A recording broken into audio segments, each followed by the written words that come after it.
आइए आज आप सब सुनेंगे सावन सोमवार व्रत की कथा। श्रावण के महीने में विशेष प्रकार से प्रति श्रावण के जितने भी सोमवार होते हैं, उन सभी सोमवार का भक्तजन जो भी व्रत को धारण करते हैं, इस दौरान भगवान शिव जी का पूजन करते हैं, कथा श्रवण करते हैं।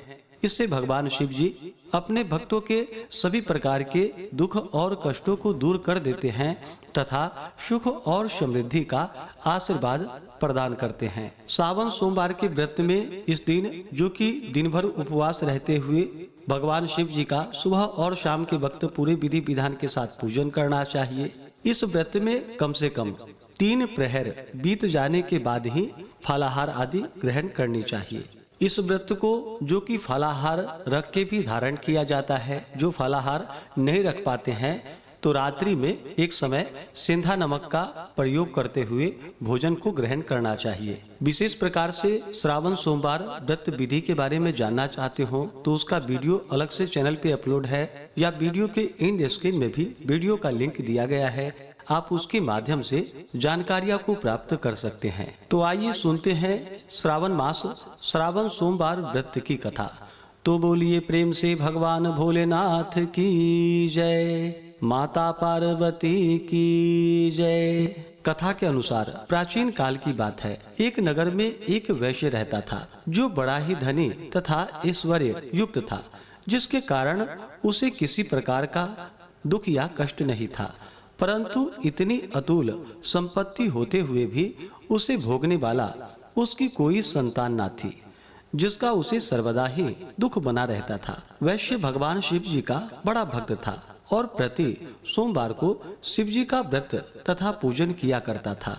उसे विश्वास था कि भगवान शिव जी का भजन पूजन करने से मुझे एक दिन पुत्र अवश्य ही उत्पन्न होगा, जो मेरे इस अतुल धन का भोग करेगा। ऐसा मन में विचार कर वह प्रति सोमवार को व्रत करता तथा सायंकाल शिव जी के मंदिर में जाकर दीपक जलाया करता था तथा बड़ी भक्ति से मधुर पाक व्यंजन बनाकर शिव जी को भोग लगाकर स्वयं प्रसाद लेता और पत्नी को देता था। उसे ऐसा करते देख भक्त वत्सला देवी पार्वती से रहा नहीं गया और वे भगवान शिव जी से बोली कि हे भगवान, हे प्रभु, यह वैश्य प्रति सोमवार को आपका व्रत करके सायंकाल दीपक जलाता है तथा इस प्रकार बड़ी भक्ति भावना से पूजन करता है, अतः आप इसके दुख का निवारण शीघ्र क्यों नहीं करते।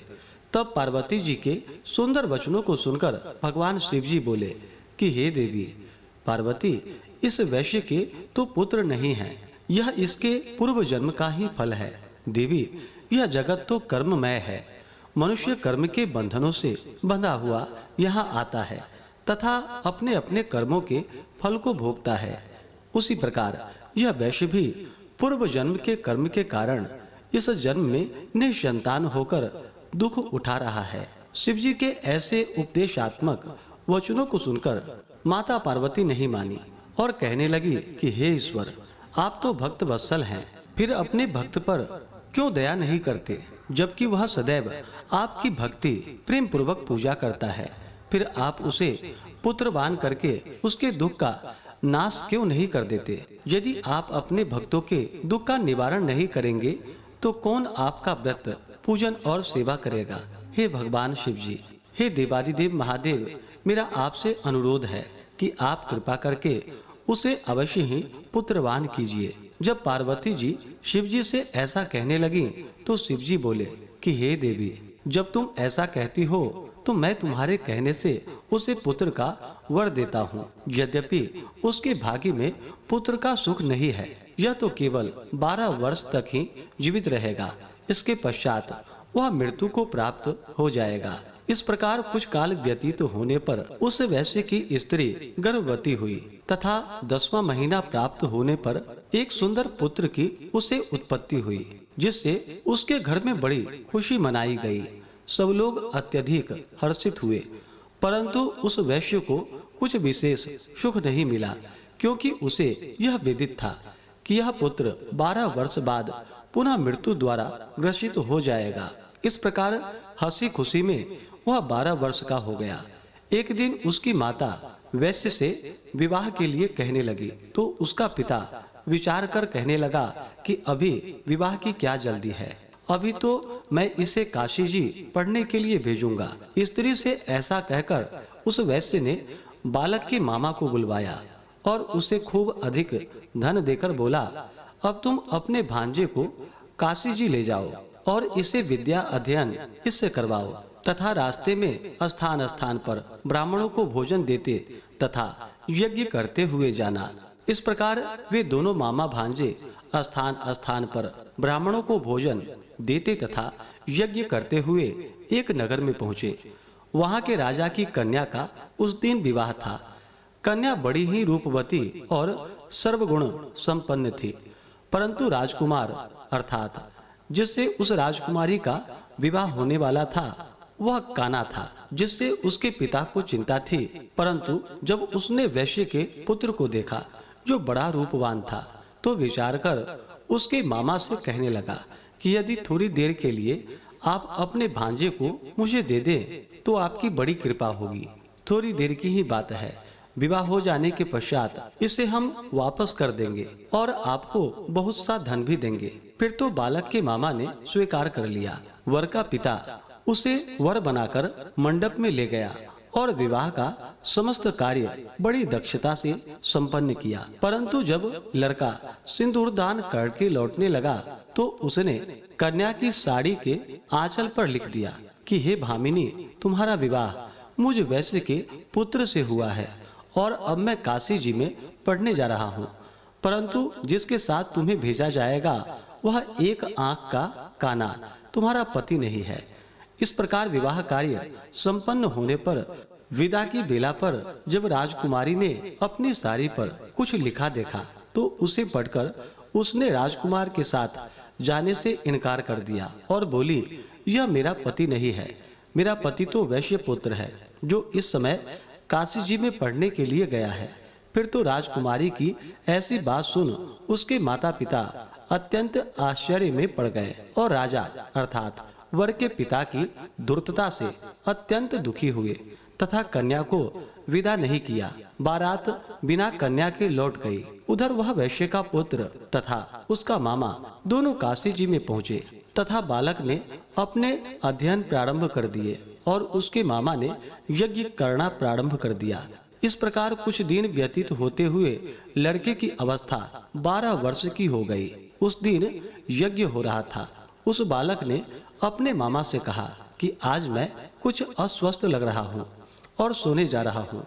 ऐसा वह जाकर मामा से कहकर के सो गया, परंतु उसके सोने के थोड़ी देर बाद ही उसके मामा ने आकर देखा तो भांजे को मरा हुआ पाया, जिससे वह अति दुखित हुआ। परंतु यज्ञ हो रहा था, इसलिए यज्ञ विध्वंस के भय से चुप रहा। और जब यज्ञ कार्य संपन्न हो गया तथा सब ब्राह्मण चले गए, तब वह खूब जोर जोर से रोने लगा। उसी समय भाग्यवश पार्वती जी सहित शिव जी उधर से जा रहे थे कि तभी पार्वती जी ने करुण रुदन को सुना, जिसे सुनकर उनका हृदय द्रवीभूत हो गया और वे भगवान शिव जी से कहने लगी कि हे कृपा निधान, देखिए तो कौन इस समय इतनी करुणा से रुदन कर रहा है, आप वहां चलकर देखिए वह क्यों रो रहा है। तब पार्वती जी का ऐसा आग्रह देख शिव जी उस स्थान पर गए जहां उसका मामा अपने भांजे को लेकर रो रहा था। फिर तो पार्वती जी ने उस बालक को पहचान लिया और बोली कि हे महाराज, देखिए तो इतना सुंदर यह वैश्य का बालक मरा जा रहा है जो आपके वरदान से हुआ था। शिव जी बोले कि हे देवी, यह बालक अपनी आयु समाप्त कर चुका है और मर गया है, इसमें किसी का क्या दोष। पार्वती जी ने कहा कि हे देवादिदेव भगवान शिव, जैसे आपने इसे अब तक 12 वर्ष की आयु दी थी, वैसे ही जीवन पर्यंत के लिए और आयु दे दीजिए, नहीं तो वह वणिक पुत्र के वियोग में मृत्यु को प्राप्त हो जाएगा। तब पार्वती जी के ऐसा कहने पर शिव जी ने वणिक पुत्र को जीवित कर दिया। इस प्रकार भगवान शिव जी के वरदान से वह जीवित हो गया और भगवान शिव पार्वती पुनः अपने धाम को अंतर्ध्यान हो गए। फिर कुछ दिनों के पश्चात वह बालक अपने मामा के साथ अपने नगर की ओर चल पड़ा। तथा रास्ते में चलते चलते पुनः उसी नगर में आया जिस नगर में राजकुमारी के साथ उसका विवाह हुआ था। वहां पहुंचकर उसने यज्ञ करके ब्राह्मण भोजन कराया, जिससे भोजन करते जाते हुए पंडितों द्वारा राजा को यह खबर लगी कि काशी से कोई वैश्य पुत्र आया है जो यज्ञ करके ब्राह्मणों को भोजन दे रहा है। राजा उसे देखने के लिए गया और वहां पर उसने स्वयं अपने जामाता को देखा तो अति प्रसन्न हो आदर के साथ अपने महल में ले आया और कुछ दिन तक रखकर खूब आदर सत्कार दिया और पुत्री को खूब दान दहेज देकर पुत्री और जामाता को विदा कर दिया। तब वह वणिक पुत्र स्त्री सहित मामा के साथ अपने नगर की ओर चल पड़ा। जब वे लोग घर के थोड़ा नजदीक आए तो मामा ने कहा कि मैं जाकर पहले अपनी बहन को तुम्हारे आने की खबर देता हूँ, जिससे कि वह वधू सहित तुम्हारा स्वागत कर सके। इधर वह वैश्य अपनी स्त्री सहित छत पर जा बैठा था कि यदि मेरा पुत्र काशी से लौटकर नहीं आएगा तो हम लोग यहीं से कूदकर प्राण दे देंगे। परंतु जब साले ने आकर यह कहा कि आपका पुत्र कुशल से अपनी स्त्री सहित आ रहा है, आप लोग विधिवत उसका स्वागत कीजिए। साले की ऐसी बात सुनकर वे लोग अति प्रसन्न हुए और बड़े आदर के साथ पुत्र वधू का स्वागत किया और अति प्रसन्न हो सोमवार व्रत करके भगवान शिव जी का विधिवत पूजन वंदना किया। जो मनुष्य इस प्रकार से भगवान शिव का प्रिय सोमवार का व्रत धारण करते हैं, भगवान शिव जी का पूजन करते हैं और इस कथा को पढ़ते हैं अथवा सुनते हैं, वह सभी कष्टों से छूटकर अपने समस्त मनोरथों को पूर्ण कर पाते हैं। तो बोलिए प्रेम से भगवान भोलेनाथ की जय, माता पार्वती की जय। तो आइए अब सुनते हैं भगवान शिव जी की आरती।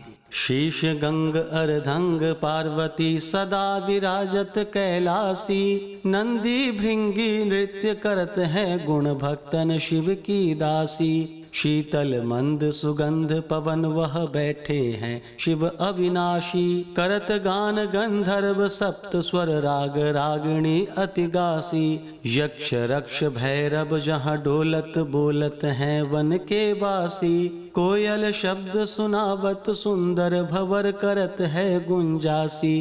कल्प द्रुम अरु पारिजात तरु लाग रहे हैं लक्षासी, कामधेनु कोटिक जहाँ डोलत करत फिरत हैं भिक्षासी। सूर्य कांत सम पर्वत शोभित चंद्र कांत सम हिम राशि, छहो तो ऋतु नित फलत रहत हैं पुष्प चढ़त हैं वर्षासी। देव मुनि जन की भीड़ पड़त है निगम रहत जो नित गासी, ब्रह्मा विष्णु ध्यान करत हैं कुछ शिव हमको फरमासी।